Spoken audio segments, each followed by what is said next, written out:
Hello everyone. हमारा आज का टॉपिक वाकाटक डायनेस्टी है। वाकाटक डेक्कन रीजन की एक पावरफुल डायनेस्टी थी जिसने 200 ईयर्स तक, लगभग 200 सालों तक शासन किया। एक्चुअल में अगर हम डेक्कन की हिस्ट्री को देखें तो उस जो रीजन है उसमें अगर हम मौर्य के बाद देखें तो मौर्यों के बाद सातवाहनास रूल करेंगे। सातवाहना के बाद कुछ टाइम तक इक्ष्वाकु उस रीजन पे कंट्रोल करेंगे। उसके बाद वाकाटक, और वाकाटक के एंड के बाद उस रीजन में राष्ट्रकूट, सॉरी, चालुक्य। चालुक्य यानी कि बादामी ऑफ चालुक्य। बादामी ऑफ चालुक्य के बाद फिर राष्ट्रकूट, फिर देन फिर चालुक्यास आएंगे। लेकिन वो जो चालुक्यास थे वो अदर ब्रांच के चालुक्य थे। उसके बाद हम देखेंगे उस रीजन में आपका विजयनगर जो साम्राज्य था वो आपका डेवलप होगा। तो इस तरीके से हम देखेंगे। तो यानी कि अगर हम देखें जो वाकाटक है वो क्या है, वो जो सातवाहनास है उनके पहले फ्यूडेटरी थे यानी कि सामंत थे। बाद में उन्होंने उस पूरे जो रीजन था जिसको डेक्कन बोलते हैं, यानी कि ईस्टर्न घाट वेस्टर्न घाट्स के बीच का जो हिस्सा था उस क्षेत्र पर उन्होंने कंट्रोल किया और लगभग 200 सालों तक शासन किया। अगर हम वाकाटक डायनेस्टी की बात करें तो इनका जो कंट्रीब्यूशन सबसे ज़्यादा आर्ट आर्किटेक्चर के फील्ड में है, क्योंकि जैसे कि अजंता एलोरा की गुफाएं हैं उसमें भी इनका कंट्रीब्यूशन है। अगर हम देखें अजंता केव नंबर 9 और 10 वो मतलब इन्हीं से रिलेटेड है, वाकाटक डायनेस्टी से रिलेटेड है। और अजंता इंस्क्रिप्शन है जिससे हमें इनके बारे में जानकारी मिलती है। इसके अलावा पुराणों से भी हमें इनके बारे में जानकारी मिलती है। तो मेन जो सोर्स है वायु पुराण, वायु पुराण से भी हमें इनके बारे में जानकारी मिलती है कि पहले ये क्या थे, ये सातवाहनों के फ्यूडेटरी थे यानी कि उनके सामंत थे। और बाद में इन्होंने क्या किया, सत्ता पर नियंत्रण स्थापित कर लिया। अगर हम अजंता इंस्क्रिप्शन की बात करें, अजंता अभिलेख की बात करें, तो इसमें इनके जो फाउंडर हैं उनको विंध्य शक्ति माना जाता है। परंतु विंध्य शक्ति शायद उनका टाइटल होगा, उनका कुछ पुराणों में नाम अलग मिलता है। बट ऐसा माना जाता है कि विंध्य शक्ति इनके फाउंडर थे। और कई इतिहासकार ऐसा मानते हैं कि जो विंध्य शक्ति थे वो इंडो ग्रीक्स के वंशज थे। इंडो ग्रीक्स जिनके बारे में हमने एक सेपरेट लेक्चर किया हुआ है।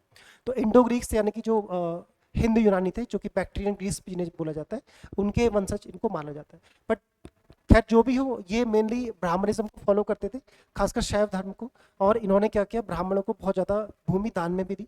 इस वंश में अगर हम देखें तो एक सबसे इंपॉर्टेंट फैक्ट आएगा प्रभावती गुप्त के बारे में। तो प्रभावती गुप्त के बारे में हम गुप्ता साम्राज्य में भी पढ़ चुके हैं। एक्चुअल में जो प्रभावती गुप्त थी वो चंद्रगुप्त विक्रमादित्य की बेटी थी, और उन्हीं की शादी किससे हुई थी, रुद्रसेन सेकंड से हुई थी। और फिर दोनों ने मिलकर, वाकाटक और गुप्तों ने मिलकर शकों का साम्राज्य द एंड हमेशा के लिए, यानी कि शकों को भारत की हिस्ट्री से हमेशा के लिए समाप्त कर दिया था। तो आइए आज हम वाकाटक डायनेस्टी के बारे में डिटेल में डिस्कस करते हैं।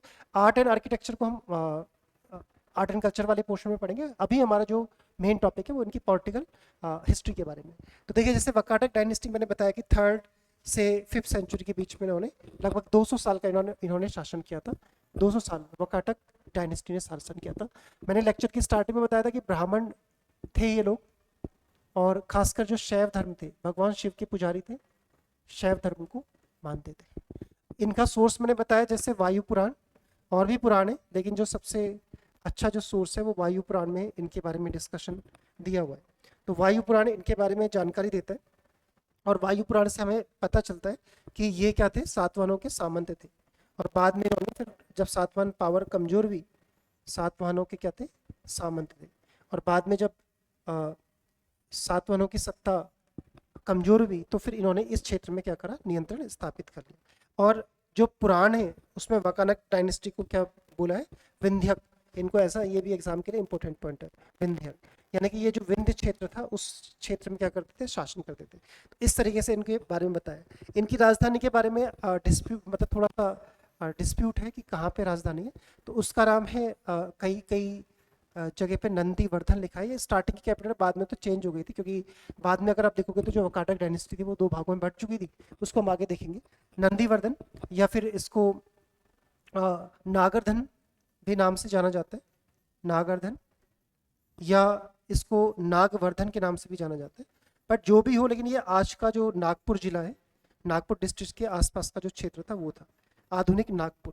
आधुनिक नागपुर के आसपास का जो क्षेत्र है वहाँ इनकी आरंभिक राजधानी थी। बाद में इन्होंने जो राजधानी थी वो चेंज कर ली थी, क्योंकि जो साम्राज्य था इनका, किंगडम था, वो 2 भागों में क्या हो चुका था, विभाजित हो चुका था। तो ये इनके बारे में एक बेसिक इन्फॉर्मेशन है। जैसे मैंने अजंता केव्स नंबर 9 और 10 लेक्चर के स्टार्टिंग में बताया, इनसे रिलेटेड है। यहीं पे एक फेमस इन लोगों का इंस्क्रिप्शन मिला है जिसको अजंता अभिलेख बोलते हैं, अजंता एडिक्ट बोलते हैं, अभिलेख बोलते हैं। उस अजंता अभिलेख से हमें इनके बारे में जानकारी मिलती है। और इसी अजंता अभिलेख से जानकारी मिलती है कि जो विंध्य शक्ति था इस साम्राज्य का क्या था, शासक था, मतलब संस्थापक था। वास्तविक संस्थापक नहीं, लेकिन संस्थापक था। और पहले ये सामंती रहे होंगे सातवाहनों के, लेकिन बाद में इसने स्वतंत्र साम्राज्य की राज्य की स्थापना की। हालांकि इसने कोई बड़ा टाइटल नहीं लिया सम्राट वगैरह का, वो तो प्रवर सेन ने लिया था। तो खैर छोटा सा जो राज्य था विंध्या के आसपास, नर्मदा वैली के आसपास इन्होंने कंट्रोल करा। तो हम इनके पहले जो रूलर है विंध्य शक्ति के बारे में पढ़ेंगे। तो विंध्य शक्ति ने शासन किया था लगभग 20 साल का, 255 से 275 तक का इसने शासन किया था। ये इस जो वकाटक डायनेस्टी के संस्थापक इनको माना जाता है। इनका उल्लेख जैसे मैंने बताया पुराणों में इनका जो नाम मिलता है वो विरुद्ध मिलता है, इनको विरुद्ध नाम से मेंशन किया है। एक्चुअल में जो विंध्य शक्ति था इनका टाइटल था, ये ध्यान रखिएगा, टाइटल, क्योंकि विंध्य क्षेत्र में ही रहते थे, यानी इनकी उपाधि थी। परंतु जो पुराणों में इनका नाम मिलता है, नाम इनका पुराणों में नाम मिलता है वो विरुद्ध मिलता है, विरुद्ध, ये ध्यान रखिएगा। और अजंता जो इंस्क्रिप्शन है इसमें इनको वंश सेतु बोला गया, वंश सेतु। तो विंध्य शक्ति इनका टाइटल होगा, नाम इनका अजंता अभिलेख में वंश सेतु, ध्यान रखिएगा। और यहाँ पे विरुद्ध है। अब इसके अलावा जैसे मैंने लेक्चर के स्टार्टिंग में बताया था कि कुछ हिस्टोरियंस का मानना है कि ये लोग क्या है, मतलब जो विंध्य शक्ति थी ये इंडो ग्रीक्स जिनको हम हिंद यूनानी बोलते हैं उनके वंशज रहे थे, या इनको बैक्टीरियन ग्रीक्स भी कभी बोलते हैं। तो कुछ हिस्टोरियन का मानना है कि ये जो ग्रीक्स थे उन्हीं के वंशज विंध्य शक्ति थे, और बाद में इन्होंने ब्राह्मणिज्म को अपना लिया था। तो ये विंध्य शक्ति के बारे में आपको ध्यान में रखना है। कई बार किसी भी डायनेस्टी का फाउंडर और अंतिम जो रूलर है वो पूछा जाता है, खासकर पीसीएस या वनडे एग्जाम में, तो उसके लिए आपको ध्यान में रखना है कि जो वकाटक डायनेस्टी है उसका जो फाउंडर है वो विंध्य शक्ति है। और अजंता अभिलेख और वायु पुराण से इसके बारे में, इनके बारे में इंफॉर्मेशन मिलती है। और विंध्य शक्ति इनका टाइटल है, बट एक्चुअल नाम कुछ और। अब इस साम्राज्य के सबसे पावरफुल रूलर, सबसे पावरफुल और प्रसिद्ध जिन्होंने सम्राट की उपाधि दी कि most powerful ruler of Vakataka dynasty. तो वकाटक डायनेस्टी के सबसे पावरफुल रूलर थे कौन, प्रवरसेन फर्स्ट। और प्रवरसेन का जो शासनकाल था वो काफी लंबा था, 275 से 335 ईस्वी तक इन्होंने शासन किया। लगभग 60 ईयर का इनका शासन था, बहुत लंबा शासनकाल था। और इन्होंने क्या करा, वकाटक जो किंगडम था छोटा सा था उसको काफ़ी विशालकाय बढ़ा दिया और उसको फैलाया इन्होंने नर्मदा वैली से लेकर आगे नीचे तुंगभद्रा रिवर तक, और वेस्टर्न घाट्स और ईस्टर्न घाट्स के जो बीच का पोर्शन था उसको भी इन्होंने कब्जा किया। इसके अलावा कहा जाता है इन्होंने शकों को भी पराजित किया और उनके कई क्षेत्रों को भी इन्होंने अपने कंट्रोल में लिया। तो काफ़ी पावरफुल रूलर थे। और इन्होंने क्या किया, अकेले जो रूलर थे जितने भी वकाटक थे जिन्होंने सम्राट की उपाधि ली। इसके अलावा किसी भी रूलर ने सम्राट की उपाधि नहीं ली। इससे पता चलता है कि इनका जो साम्राज्य था वो काफ़ी विशालकाय था। और इन्होंने क्या करे, 4 अश्वमेध यज्ञ भी कराए, 4 अश्वमेध यज्ञ कराए और 1 राजसूय यज्ञ कराया। तो इससे पता चलता है कि ये काफ़ी पावरफुल थे। 4 अश्वमेध और 1 क्या कराया था, राजसूय यज्ञ, राजसूय यज्ञ करवाया था। और अब देखिए इनके जो सक्सेसर थे और काफ़ी टैलेंटेड थे, उनका नाम था गौतमीपुत्र। गौतमीपुत्र एक सातवाहन वंश में भी हमने पढ़े हैं, वो अलग है, गौतमीपुत्र सातकर्णी वगैरह। तो गौतमीपुत्र इनके सक्सेसर थे, मतलब इनके बाद इनको राजा बनना था और ये चाहते भी थे कि ये राजा बने। और गौतमीपुत्र काफ़ी योग्य थे, परंतु क्या हुआ कि गौतमीपुत्र की अनफॉर्चुनेटली डेथ हो गई, अचानक से इनकी डेथ हो गई। इससे इनको काफ़ी धक्का लगा, यानी कि इनके जीते जी इनकी मृत्यु हो गई। और उसके बाद जब प्रवरसेन की मृत्यु हुई तो उसके बाद फिर साम्राज्य के लिए संघर्ष स्टार्ट हो गया और उसी वजह से जो वाकाटक साम्राज्य था वो 2 भागों में बट गया और उसकी जो शक्ति थी वो क्षीण हो गई। तो प्रवरसेन के टाइम पे ये अपनी जैनित पे था, और लेकिन उनके जो सक्सेसर थे जो काफ़ी टैलेंटेड थे गौतमीपुत्र, उनकी अचानक मृत्यु हो जाने के बाद फिर ये जो साम्राज्य था कमजोर हो। अब देखिए जब गौतमीपुत्र इनके जीते जी मर जाते तो उसके बाद प्रवरसेन की जो डेथ होगी, प्रवरसेन की डेथ के बाद फिर जो साम्राज्य था उसमें 2 लोग आपस में संघर्ष करेंगे उत्तराधिकार के लिए। और फिर जो वकाटक साम्राज्य था वो 2 भागों में बट जाएगा। एक को बोलेंगे वेस्टर्न वकाटक, यानी कि पश्चिमी वकाटक, पश्चिमी वकाटक, और एक को बोलेंगे ईस्टर्न वकाटक, पूर्वी वकाटक। अब देखिए पूर्वी जो वकाटक थे उसमें कौन था, उसमें थे रुद्रसेन फर्स्ट। अब रुद्रसेन फर्स्ट कौन थे, एक्चुअल में जो रुद्रसेन फर्स्ट थे ये प्रवरसेन के पोते यानी कि गौतमी पुत्र के बेटे थे, गौतमी पुत्र के पुत्र थे। और ये कौन है? प्रवरसेन फर्स्ट के पोते हैं। और इनको समर्थन है इनके नाना का, इनके मैटरनल अंकल यानी कि नाना जी थे जिनका नाम था भारशिव। और भारशिव एक सेंट्रल इंडिया में डायनेस्टी थी, नाग डायनेस्टी, उसके बारे में हम देखेंगे अभी आगे जब समुद्रगुप्त अटैक करेगा। तो भारशिव ये इसको सपोर्ट करते हैं और उनकी मदद से ही क्या करते हैं, इस वाला जो रीजन था उस पर कब्जा कर लेते हैं और अपनी जो राजधानी है उसको क्या बनाते हैं, पुरी बनाते हैं, पुरी। इस तरीके से यहाँ से ये शासन करेंगे इधर से। तो यानी कि जो साम्राज्य था वो दो भागों में विभाजित जाए। तो ध्यान रखिएगा, ईस्टर्न वाकाटक में राजा कौन बनते हैं? रुद्रसेन फर्स्ट। रुद्रसेन फर्स्ट कौन है? ये प्रवरसेन फर्स्ट के पोते हैं और गौतमी पुत्र के बेटे हैं। इनको किसका संरक्षण प्राप्त है? इनके नाना भारशिव। भारशिव कौन है? वो नागवंश, जो नाग डायनेस्टी थी, नागवंश के एक पावरफुल शासक है इनके नागवंश। और इनके समर्थन से ये क्या बन जाते हैं, यहाँ पे शासन स्थापित करते हैं। पश्चिमी जो वाकाटक है उनकी जो राजधानी थी वो वत्सगुल्म थी। ध्यान रखिएगा, कई बार एग्जाम के लिए इंपॉर्टेंट है, वत्सगुल्म। और ये आधुनिक वसीम है, आज का जो वसीम है उस क्षेत्र में। जो वेस्टर्न चालुक्य थे इनको सबसे ज़्यादा खास फायदा था क्योंकि वो जो क्षेत्र था वो ट्रेड एंड कॉमर्स के लिए काफ़ी फेमस था, क्योंकि उस क्षेत्र में काफ़ी ट्रेड रूट पड़ते थे और खासकर अच्छे अच्छे जो पोर्ट्स थे वो वहाँ पे पड़ते थे, जैसे कैम्बे हो गया, आपका भड़ोच हो गया। तो उस क्षेत्र से इनको काफ़ी व्यापार का फायदा हुआ और ये काफ़ी रिच था। हालांकि ऐसा नहीं कि ये कमजोर था, बट ये भी काफ़ी छोटा था, बट काफ़ी पावरफुल था क्योंकि यहाँ पे पैसा, रिचनेस बहुत है। तो यहाँ पे कौन शासक बनते हैं? यहाँ पे बनते हैं सर्वसेन। अब सर्वसेन कौन है? तो सर्वसेन जो है वो गौतमी पुत्र के भाई हैं, गौतमी पुत्र के भाई के ब्रदर है। तो ये, और सर्वसेन यानी कि प्रवरसेन फर्स्ट के पुत्र। हालांकि इतने योग्य नहीं थे, परंतु फिर भी इन्होंने उस क्षेत्र में अच्छे से शासन किया। इस तरीके से दो भागों में विभाजित हो गए। अब हम इनकी एक बार जो लीनेज है एक बार देख लेते हैं कि किन किन ने कैसे शासन किया। तो हम देखेंगे कि इस क्षेत्र में, हमने वैसे इसी के बारे में पढ़ना क्योंकि यहीं पे प्रभावती गुप्त का जिक्र आएगा। तो ईस्टर्न जो वाकाटक थे यानी कि जो पश्चिमी वाकाटक थे,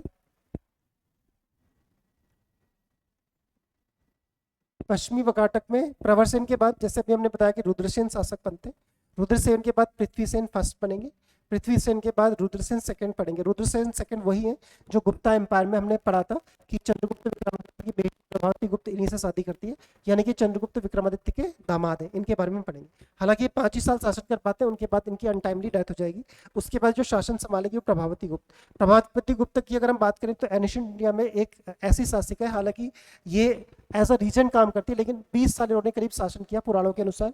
तो 20 साल लंबा इनका शासन रहा और इन्होंने वहाँ उस क्षेत्र में काफ़ी अच्छा शासन स्थापित किया। हालांकि कहा जाता है कि जो चंद्रगुप्त विक्रमादित्य थे उन्होंने अपने दरबार से काफ़ी इंटेलेक्चुअल लोगों को इनकी मदद के लिए भेजा था, बट जब जो भी हो उन्होंने अच्छे से शासन किया था क्योंकि इनके जो पुत्र थे वो अल्पवयस्क थे, वो माइनर थे। इसके बाद प्रवरसेन सेकंड शासन बनते हैं जो 440 तक शासन करते हैं, फिर नरेंद्र सेन और लास्ट में पृथ्वीसेन टू। पृथ्वीसेन के बाद इनके जो वंश का कोई भी उत्तराधिकारी नहीं था या कमजोर था उसकी हमें जानकारी नहीं मिलती है। तो हमें जानकारी मिलती है कि इसके बाद ये जो पूरा का पूरा साम्राज्य था वो इनसे मिल गया। और यहाँ पे अगर हम देखेंगे तो सर्वसेन के बाद इनके जो बेटे थे उनका नाम था विंध्यसेन, या इनको विंध्य शक्ति टू भी बोला जाता है। विंध्यसेन शासक बनते हैं और विंध्यसेन के बाद हरिसेन। हरिसेन काफ़ी पावरफुल थे, कहा जाता है कि इन्होंने काफ़ी बड़े क्षेत्र पे कब्जा कर लिया था और इन्होंने क्या करा, ट्रेड एंड कॉमर्स को भी बढ़ावा दिया, काफ़ी अच्छा इनका साम्राज्य था। परंतु इनके साथ विश्वासघात हुआ और इनके मंत्री ने या इनके सामंत ने इनको क्या कर दिया, इनका एसेसिनेशन कर दिया, इनको मार दिया। इस तरीके से क्या था, धीरे धीरे जो वाकाटक डायनेस्टी थी उसका एंड हो गया। और फिर वाकाटक के बाद इस जो क्षेत्र होगा वहाँ पे एक डायनेस्टी आएगी जिसको चालुक्यास और बादामी बोलेंगे। वो काफ़ी लंबे टाइम तक शासन करेंगे। उसके बाद वहाँ पे राष्ट्रकूट आएंगे। फिर उसके बाद जब राष्ट्रकूटों को एंड होगा तो फिर दोबारा से वहाँ पे चालुक्यों की एक अदर ब्रांच डेवलप होगी जिसको चालुक्यास ही बोलेंगे। बट उनकी जो राजधानी थी वो थोड़ा सा डिफरेंट थी, उनके बारे में हम हिस्ट्री करेंगे। फिर वो काफ़ी लंबे टाइम तक शासन करते हैं और वहाँ चालुक्यास के बाद उस क्षेत्र में फिर बाद में हम देखेंगे मेडिवल टाइम पे एक बड़ा एम्पायर आएगा जिसको हम विजयनगर एम्पायर बोलेंगे। विजयनगर के बाद फिर हम देखेंगे जब विजयनगर का एंड होगा तो फिर मैसूर किंगडम आएगा जो हम मॉडर्न हिस्ट्री में देखते हैं, जहाँ पे हैदर अली और टीपू सुल्तान उस क्षेत्र पर शासन करते हैं। तो इस क्षेत्र की एक लंबी सी हिस्ट्री। परंतु जब जो वाकाटा किंगडम एंड हुआ, तो वाकाटा किंगडम के एंड के बाद वहाँ पे फिर छोटे छोटे, जैसे मैंने बताया, राज्य आ गए। कुछ जो क्षेत्र था वो कलचुरी ने ले लिया, कुछ क्षेत्र चालुक्यास ने ले लिया, कुछ क्षेत्र कदम्बों ने ले लिया। कदम्ब डायनेस्टी जो मैसूर रीजन में रूल करेगी, जिनकी कैपिटल बनवासी, उसको हम आगे प्री मेडिवल लेक्चर्स में देखेंगे। तो ये वाला जो एरिया अगर आप हिस्ट्री में देखोगे तो काफ़ी टिपिकल एरिया है। तो अभी हम जो आगे चालुक्यास वगैरह के बारे में पढ़ेंगे। तो प्री मेडिवल वाला जो पोर्शन है उसके लिए मैंने एक सेपरेट ही लेक्चर की सीरीज में बनाऊंगा उसके लिए। तो उसमें आप देखेगा कि आपका जो ये वाला रीजन है वो काफ़ी क्लियर हो जाएगा, क्योंकि काफ़ी टिपिकल है, वहाँ पे बहुत सारी चीज़ें आएंगी। तो हम देखते हैं जो रूलर्स हैं कौन सी ब्रांच के, जो ईस्टर्न चालुक्यास हैं उनके ब्रांच के देखते हैं। तो रुद्रसेन फर्स्ट के बारे में हमने बताया कि ये राजा बनते किसके बाद, जब प्रवरसेन की मृत्यु हो जाएगी, और ये उसके पोते थे, गौतमीपुत्र के बेटे, और ये समुद्रगुप्त के काल के थे, समुद्रगुप्त के कंटेम्परेरी थे।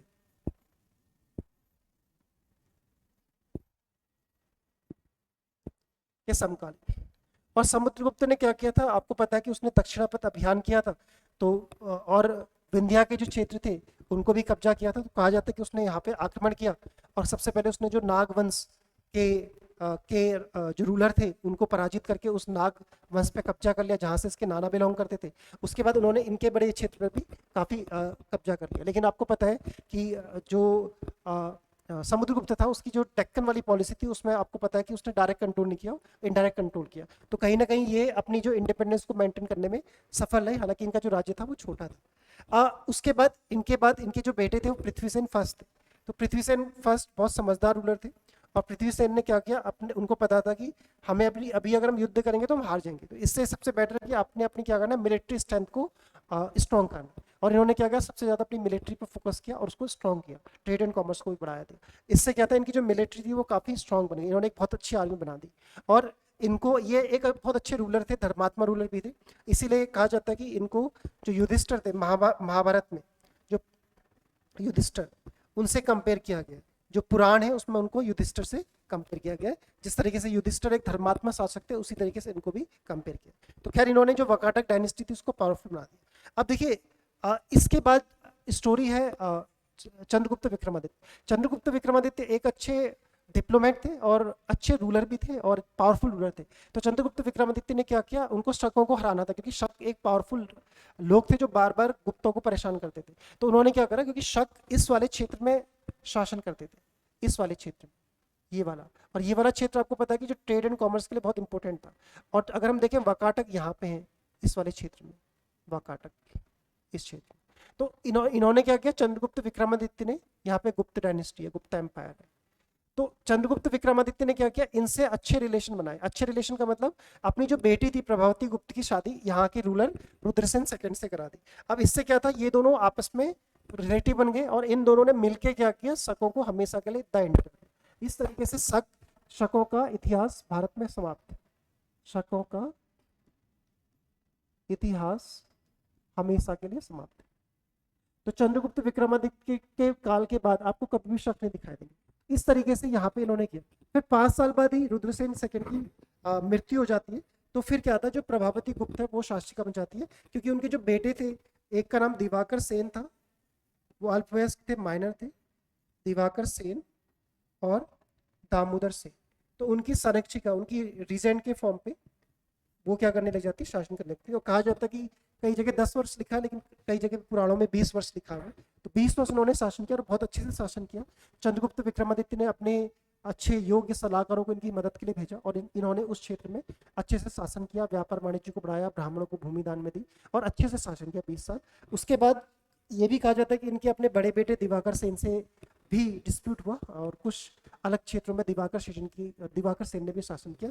परंतु इनके बाद जब दामोदर सेन बड़े हो गए, तो दामोदर सेन ही पृथ्वीसेन द्वितीय के नाम से फिर वो शासन करेंगे, सॉरी पृथ्वीसेन फर्स्ट के नाम से शासन करेंगे। और ये जो दामोदर सेन थे, ये काफ़ी लंबे टाइम तक 440 तक शासन करते हैं। प्रभावती गुप्त के बारे में हमें पूना अभिलेख से जानकारी मिलती है, और पूना अभिलेख प्रभावती गुप्त से रिलेटेड है। और पूना अभिलेख में हमें ये भी जानकारी मिलती है इनकी गुप्तों की लीनेज के बारे में, इनकी वंशावली के बारे में। तो यहाँ पे श्रीगुप्त जो इनके पहले राजा थे, उनको आदिराज बोला गया है। और घटोत्कच जो गुप्त थे, जो उनके बेटे थे, घटोत्कच गुप्त जो श्रीगुप्त के बेटे थे, उनको फर्स्ट किंग बोला गया, प्रथम राजा बोला गया।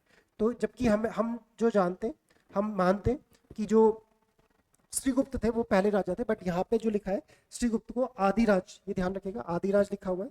पूना अभिलेख बहुत इंपॉर्टेंट एग्जाम के पॉइंट ऑफ व्यू से आदिराज के नाम से इनको उल्लेख किया गया है, और आदि राज के नाम से उल्लेख किया गया है, और पहला जो राजा बनाया गया घटोत्कच को बनाया गया। इस तरीके से अगर हम देखें, प्रभावती गुप्ता जो है वो गुप्तों को प्रमोट करी, तो कहीं ना कहीं जो गुप्ता का इन्फ्लुएंस था वो इस क्षेत्र में था, और कहीं ना कहीं ये जो स्टेट था वो उनका एक ट्रिब्यूटरी स्टेट ही हम कह सकते हैं। हालांकि इन्होंने डिक्लेयर किया था कि हम लोग इन रूल करते हैं। अब देखिए इसके बाद जो शासक बनेंगे वो प्रवरसेन सेकंड बनेंगे। प्रवरसेन सेकंड कोई और नहीं है, जो दामोदर सेन थे, जो उनके छोटे बेटे थे, वो प्रवरसेन सेकंड के नाम से शासक बनते। इनका एक्चुअल नाम क्या था? दामोदर सेन। क्योंकि मैंने बताया था कि दामोदर सेन, दो बेटे थे, दिवाकर सेन, प्रभावती गुप्त के बड़ा बेटा था दिवाकर सेन और छोटा बेटा था दामोदर सेन। तो दिवाकर सेन से उनका डिस्प्यूट हुआ था, तो कहा जाता है कि जो दिवाकर सेन था वो कुछ अलग क्षेत्र में शासन करने लगा था, तो फिर शासन का विभाजन हुआ था, क्योंकि दोनों के अलग अलग कॉइन्स हमें अलग अलग इंस्क्रिप्शन मिलते हैं। जो प्रवरसेन सेकंड था, क्या जाता है कि इसमें सबसे ज्यादा भूमि जो दी, यानी कि जितने भी वाकाटक रूलर थे उसमें से सबसे ज्यादा जो ब्राह्मणों को दान में भूमि दी वो इसी ने दी थी, ब्राह्मणों को भूदान किया था इसने। तो ये जानकारी हमें मिलती है। उसके अलावा ये एक अच्छा राइटर भी था, अच्छा लेखक भी था, और इसने सेतुबंध नामक एक बुक की भी रचना की है, एक पुस्तक की भी रचना की। तो पुस्तकों के नाम आपको हमेशा ध्यान में रखने, वो एग्जाम के लिए इंपॉर्टेंट होते हैं। सेतुबंध ध्यान रखिएगा, सेतुबंध किसने लिखी है? वो प्रवरसेन सेकंड ने लिखी है। ये किसका बेटा है? ये प्रभावती गुप्त का छोटा बेटा है, और इसने किसके नाम से शासन किया था? प्रवरसेन सेकंड नाम से शासन किया था। वास्तविक नाम जो था इसका दामोदर सेन। इसके बाद हम जाते हैं नरेंद्र सेन। नरेंद्र सेन 440 से 460 तक रूल करते हैं। अभी मैंने बताया था कि जैसे जैसे जो वाकाटक डायनेस्टी कमजोर हुई, फिर इस क्षेत्र में और भी जो इंडिपेंडेंट रूलर डेवलप हो जाएंगे, जैसे कलचुरी, माहिष्मती के। उसके अलावा जो कर्नाटका का रीजन था बनवासी वाले क्षेत्र में, वहाँ पे कदम, तो कदम डायनेस्टी की जो राजकुमारी थी उससे इन्होंने विवाह किया और आपस में थोड़ा सा जो रिलेशन थे उसको मजबूत किया। तो married to prince of Kadam dynasty, ध्यान रखिएगा कदम वंश। आगे हम प्री मेडिवल वाले लेक्चर में कदम वंश के बारे में पढ़ेंगे, जो कि कर्नाटका क्षेत्र में था और जिसकी राजधानी बनवासी थी। और वहाँ की जो राजकुमारी थी उसका नाम अजित भट्टारिका था, उससे इन्होंने शादी करी। और इससे क्या था कि इनका उस क्षेत्र में काफी अच्छा प्रभाव पड़ा। क्योंकि अगर हम उस काल की बात करें या मेडिवल काल की बात करें, तो जो मैरिटल अलायंस थे बहुत इंपॉर्टेंट होते थे किसी भी साम्राज्य की अखंडता के लिए या इंटीग्रिटी के लिए। अंतिम जो शासक है वो, जैसे मैंने लेक्चर में बताया था कि प्रवरसेन पृथ्वीसेन सेकंड है, और पृथ्वीसेन सेकंड ये अंतिम शासक थे, और इन्होंने परम भागवत की उपाधि ली। और इनके बाद जो इनका साम्राज्य था पूरा का पूरा, वो कहाँ चला गया? वो वेस्टर्न चालुक्य के, वेस्टर्न वकाटक के पास चला गया। वेस्टर्न वकाटक, वेस्टर्न वकाटक के जो शासक थे, जैसे मैंने बताया था, उनका नाम हरिसेन। हरिसेन बहुत पावरफुल रूलर थे, और कहा जाता है कि इन्होंने बहुत बड़े क्षेत्र पे कब्जा कर लिया, और इन्होंने नॉर्थ इंडिया में गंगा के आसपास का जो क्षेत्र था उस पर भी कब्जा कर लिया। परंतु जैसे मैंने बताया था कि इनके ही मंत्री या इनके सामंत ने इनको क्या कर, इनका हत्या कर, और इस तरीके से जो वकाटकों का इतिहास था वो समाप्त हो। जैसे वकाटकों के बाद हम देखेंगे, तो वकाटकों के बाद इस क्षेत्र में अगर हम देखेंगे कलचुरी आएंगे, कलचुरी, हालांकि वो छोटे रीजन पे करेंगे। और उसके अलावा चालुक्य आएंगे, चालुक्य जो कि बादामी के थे, बादामी ऑफ चालुक्य, क्योंकि चालुक्यों की 3 ब्रांचेस थे, हम आगे पढ़ेंगे। और एक कदम आ जाएंगे, कदम, इस तरीके। और फिर चालुक्य काफी बड़ा शासन है। अगर हम दक्कन की बात करें, तो जैसे अगर हम मौर्यों की बात करें, तो मौर्य साम्राज्य के बाद, ये आपको सीक्वेंस हमेशा ध्यान रखना है, मौर्य साम्राज्य के बाद इस क्षेत्र में सातवाहन और कुछ टाइम के लिए इक्ष्वाकु रूल करते हैं, इक्ष्वाकु वंश डेक्कन क्षेत्र में। ये मैं दक्कन की बात करता हूँ, डेक्कन, ठीक है। सातवाहनों के बाद जो बड़े लेवल पे शासन करेंगे वो चालुक्यास करेंगे, चालुक्य जो बादामी के, बादामी के चालुक्य। चालुक्यों के बाद इस क्षेत्र में आप देखोगे तो फिर सॉरी, सातवाहनों के बाद यहाँ पे आ जाएंगे, अभी हमने पढ़ा था वकाटक, वकाटक के बाद चालुक्य। वाटर वाकाटक वंश आएगा। वाकाटक के बाद फिर चालुक्य इस बड़े क्षेत्र पे कब्जा करेंगे, काफी पावरफुल थे चालुक्य, इनको बादामी के चालुक्य बोलते थे, बादामी के चालुक्य। इसके बाद अगर आप देखेंगे तो इस क्षेत्र में राष्ट्रकूट आएंगे, राष्ट्रकूट, राष्ट्रकूट भी शासन करेंगे। उसके बाद दोबारा से चालुक्य आएंगे और फिर यहाँ पे फिर मध्यकाल में विजयनगर अंपायर आएगा। और फिर बाद में अगर आप देखोगे तो यहाँ पे मैसूर वंश आए और उसी मैसूर डायनेस्टी को एंड करेंगे ब्रिटिश, और फिर वो अपने कंट्रोल में। तो ये एक सीक्वेंस बनेगा यहाँ पे, ये हम आगे डिटेल में। तो ये था आज वाकाटक डायनेस्टी की बारे में पॉलिटिकल हिस्ट्री। अगर इनका हम एडमिनिस्ट्रेशन देखें तो लाइक वही है सातवाहन, जैसे फ्यूडलिज्म, जमीन दान में देना, वो सब सारी चीज़ें वही थी। और अगर हम मेन कॉन्ट्रीब्यूशन देखें तो आर्ट एंड कल्चर के फील्ड में होगा, लेकिन जैसे मैंने बताया उसको हम एक सेपरेट लेक्चर में करेंगे। मैंने पहले भी बताया था कि ये जो टॉपिक्स हैं जो अभी हम प्री मेडिकल में पढ़ेंगे ये वाले, तो काफ़ी टिपिकल है, तो इनको आप ध्यान से देखिएगा, एक दो क्वेश्चन को रिपीट करेंगे तो फिर क्लियर हो जाएगा। तो आज के लिए इतना ही, थैंक यू।